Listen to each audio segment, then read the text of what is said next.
aya komati mamu fi some be like mo be subscribe na mo share na face notification bell no modem nsa aboso ma nse na be ya abreni abrebi ide news tumu a wonya ne ntempa so na ye bo ransem no ma enche bi na be ka chem se eye nana Addo Akufo Addo akwa mo eye bogatanga kwa celebrate May Day no with workers over there na afin so no dia beto dwan say eye nana Addo Akufo Addo ne nsema ode tu dwan wasanso break silence efa eye IMF dealer ekoso eye USA na tisia no ochiremo o say progress abim na wasanso ye very confident say eye enche sika no eba be kansa na senyame ya adu na sika no be kansa eye Ghana ha ebe the best place for investment in West Africa na we ni nsem bebre aye yaya mampenyi na Addo Akufo Addo ede tudwa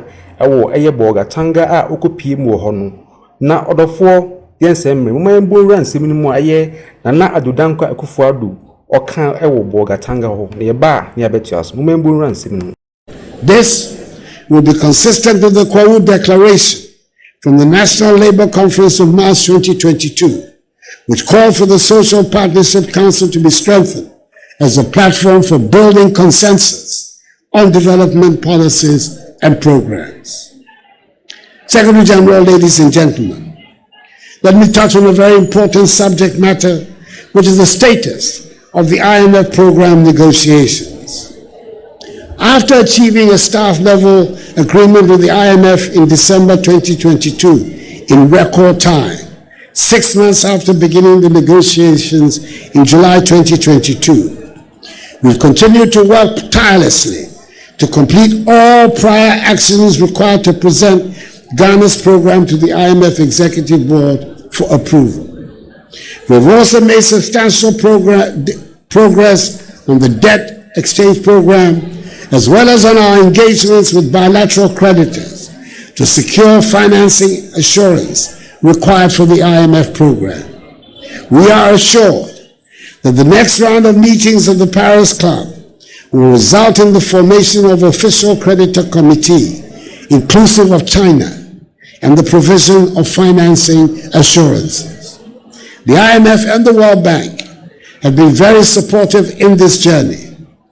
With the progress made so far, we expect the IMF board to consider Ghana's program for imminent approval after the financing assurances are provided.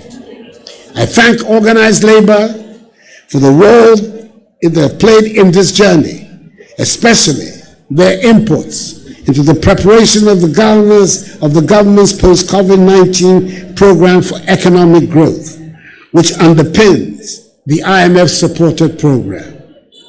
We're very confident that the approval of the IMF program will contribute significantly to the revival of confidence required to drive the successful implementation of the post-COVID-19 program for economic growth and the key structural reforms for economic recovery and sustained inclusive growth.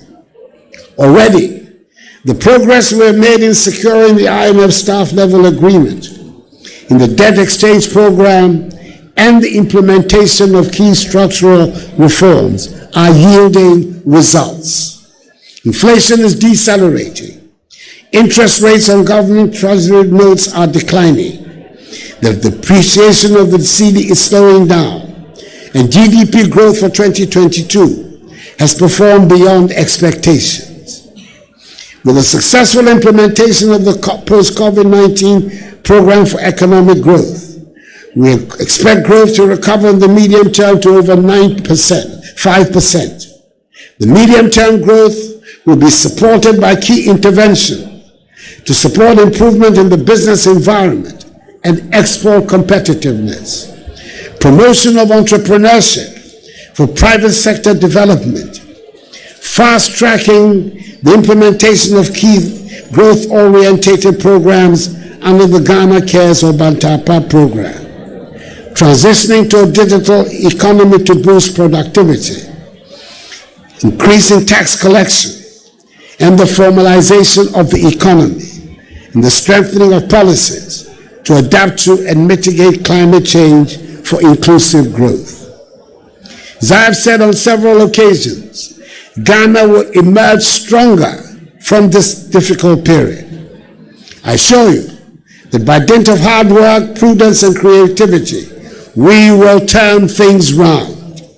We will work to help return our economy to the days of high growth rates and make our country again the best place to do business and the most attractive destination for investment in West Africa, like we were in March 2020, prior to the onset of COVID-19.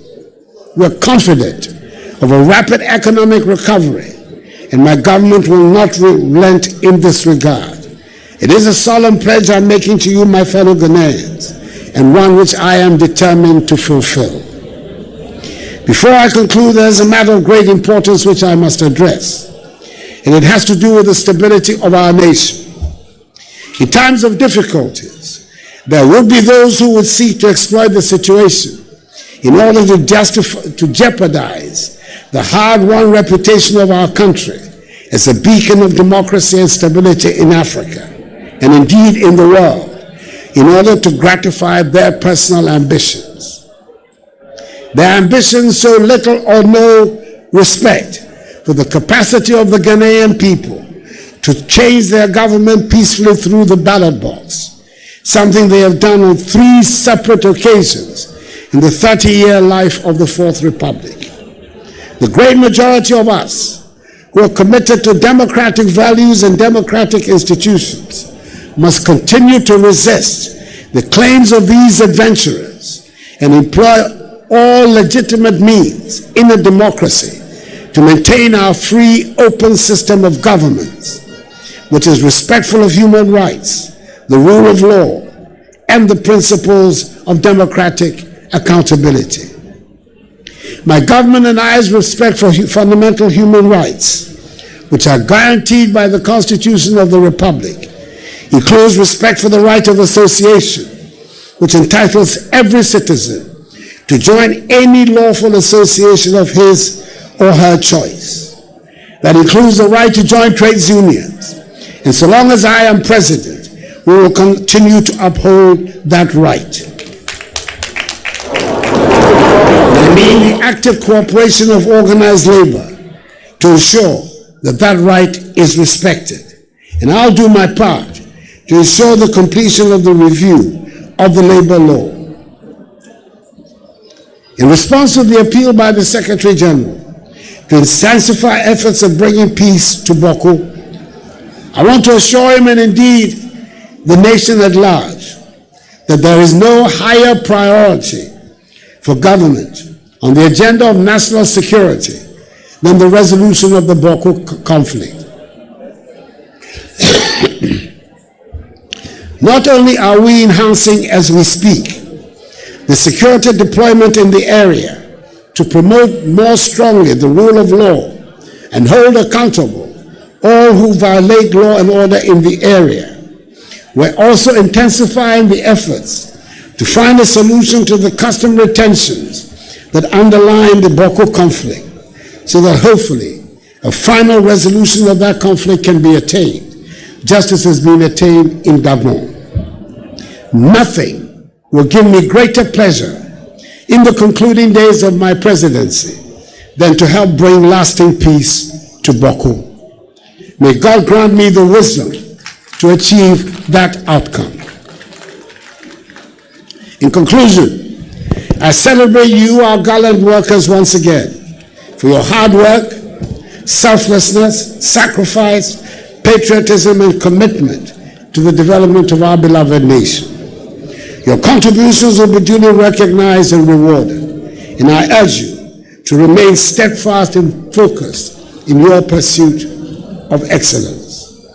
On this august occasion, I appeal to all Ghanaians, including organized labor, to continue to build on the good rapport and excellent relations that exist between us. The peace we enjoy today should never be taken for granted, and we should cherish every single moment that allows us to advance our development, progress, and prosperity in conditions of peace and stability. And I assure you of government's utmost support, cooperation, and commitment to that end. I thank you for your attention and congratulations to all awardees. Long live trade union solidarity. Long live. Long live organized labor. Long live. May God bless organized labor and us all. And may God bless our homeland Ghana and make us great and strong. I thank you for your attention. Thank you. Applause, applause, applause, applause. Oh boy! Hey, applause.